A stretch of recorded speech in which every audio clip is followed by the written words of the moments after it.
Sorotan berikutnya, Saudara Presiden Filipina Ferdinand Marcos Jr. menyebut warganya yang dijatuhi hukuman mati di Indonesia akan diserahkan kembali ke Filipina. Terpidana Mary Jane Vesta Veloso sebelumnya dijatuhi hukuman mati atas kasus narkoba di Indonesia tahun 2010. Dalam akun Instagram resminya, Presiden Ferdinand Marcos Jr. menyatakan Mary Jane akan diserahkan pada Filipina setelah dilakukan negosiasi bertahun-tahun dengan Indonesia. Presiden Filipina Ferdinand Marcos menyebut upaya pemulangan Mary Jane sebagai perjalanan yang panjang dan sulit. Nang magpatulong sa kanya para makapunta ng Malaysia si Mary Jane Veloso at Marcos Jr. menulis Mary Jane Veloso akan kembali ke Filipina setelah ditangkap tahun 2010 dalam kasus narkotika dan dijatuhi hukuman mati. Setelah 1 dekade proses diplomasi dan konsultasi dilakukan dengan pemerintah Indonesia untuk menunda eksekusi mati Mary Jane dan membawanya kembali ke Filipina.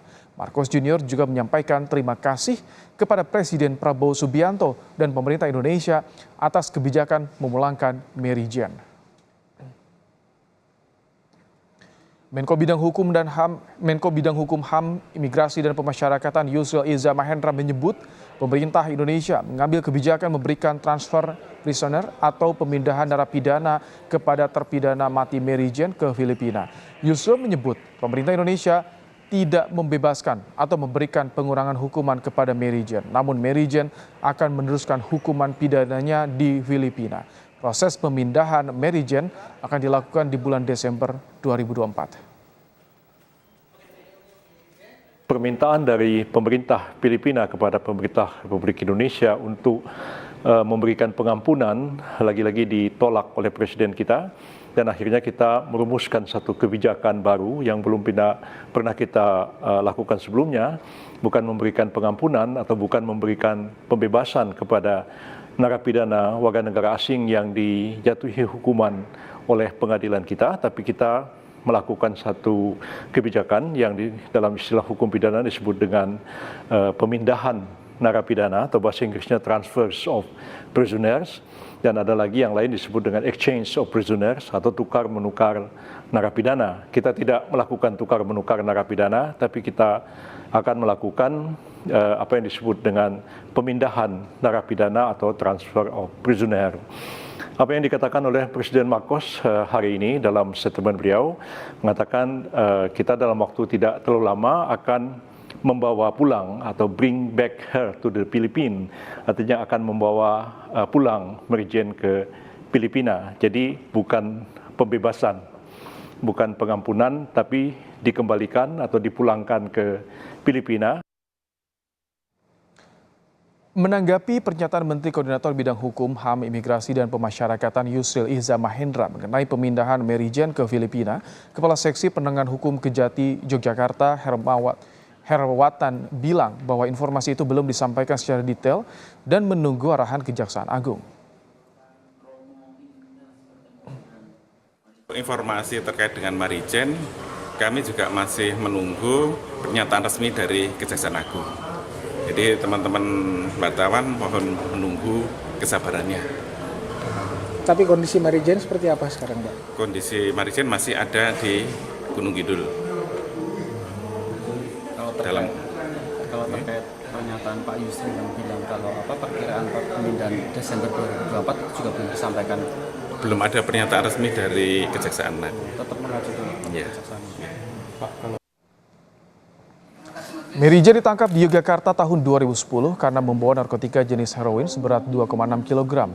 Dalam persidangan, Mary Jane akhirnya divonis hukuman mati pada tahun 2010. Tahun 2015, Mary Jane akan menjalani eksekusi hukuman mati, tetapi ditunda setelah Presiden Jokowi menerima surat dari Filipina atas dugaan kasus perdagangan manusia.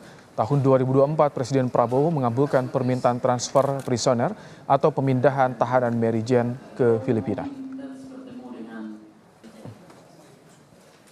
Lebih lengkap terkait kasus pemulangan terpidana mati kasus narkotika Mary Jane ke Filipina, kita bahas bersama dengan mantan Menteri Hukum dan HAM dan juga pengamat hukum Hamid Auluddin. Selamat petang, Prof. Hamid.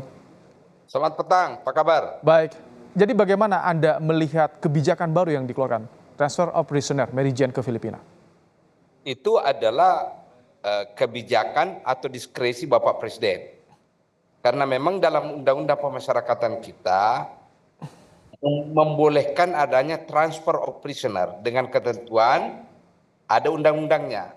Nah, sampai sekarang pengaturan tentang dari undang-undang itu belum ada. Jadi menjadi domain diskresi presiden.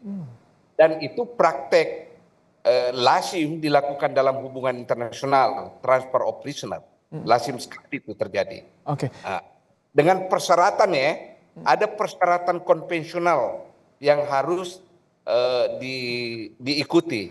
Oke. Oke. Kalau ini diskresi presiden, biasanya apa yang menjadi pertimbangan pemerintah mengabulkan permintaan untuk pemindahan narapidana pertama ini? ya, berlaku secara internasional, motif transfer of prisoner itu, ya motifnya biasanya kemanusiaan. Kemanusiaan. Kedua, hubungan baik bilateral antar negara. Nah, dalam konteks Mary Jane Fiesta ini, bisa dipakai alasan kemanusiaan. Pertama, dia ibu dari 2 orang anak.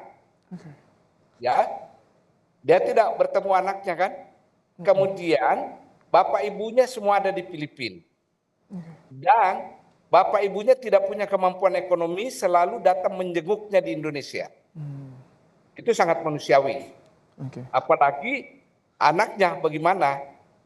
Kedua, kita harus lihat bahwa Mary Jane ini selama dia berada di pemasyarakatan kita, itu sangat kooperatif dengan lembaga pemasyarakatan.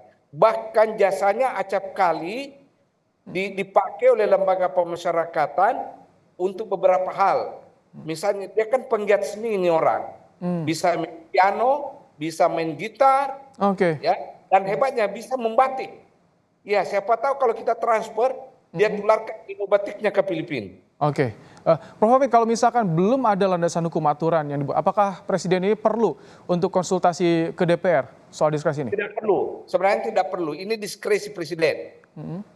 Karena belum ada aturan detail yang melarang dan membolehkannya kan? Boleh. Oh, oke, baik. Kita nggak usah dibawa ke ranah politik ini, nggak usah. Kalau tadi Anda bilang ini dasarnya landasannya kemanusiaan, tapi tadi debatnya bukan jalur pengampunan. Artinya ini jalur apa bisa dibacanya? Oh enggak, ini menurut saya bukan pengampunan ini. Bukan. Karena prinsip transfer of prisoners itu pertama harus ada permohonan dari pemerintah yang mau memindahkan warganya. Ya, Filipina sudah bermohon kan? Kedua adalah asas atau prinsip mengakui kedaulatan Republik Indonesia. Apa itu kedaulatan Republik Indonesia? Penegakan hukum. Filipina harus taat pada putusan Mahkamah Agung yang menghukum warganya di Mary Jane. Sehingga ketika dipindahkan, dia tidak mengubah itu hukuman. Dia tidak mengubah. Itu namanya menghargai kedaulatan. Oke, jadi bagaimana untuk memastikan Mary Jane ini menjalani hukuman di Filipina? Karena ini kejahatan luar biasa di Indonesia. Pertama, ada lagi prinsip bahwa negara yang mentransfernya itu tetap punya akses ke dalam rumah tahanan tempat yang bersangkutan ditahan. Harus ada aksesnya. Jangan tidak punya akses. Kan kita punya perwakilan di sana, ada kedutaan, ada konsul jenderal. Dia harus dibukakan akses ke arah sana. Oke, baik. Ada akses yang untuk bisa memastikan dilaksanakan hukumannya. Terima kasih. Jadi tidak ada pengubahan hukuman. Tidak ada pengubahan. Baik, terima kasih. Dia hanya pindah tempat menjalani hukumannya. Baik, terima kasih Prof. Hamid Awaludin untuk pandangannya di kasus Mary Jane ini.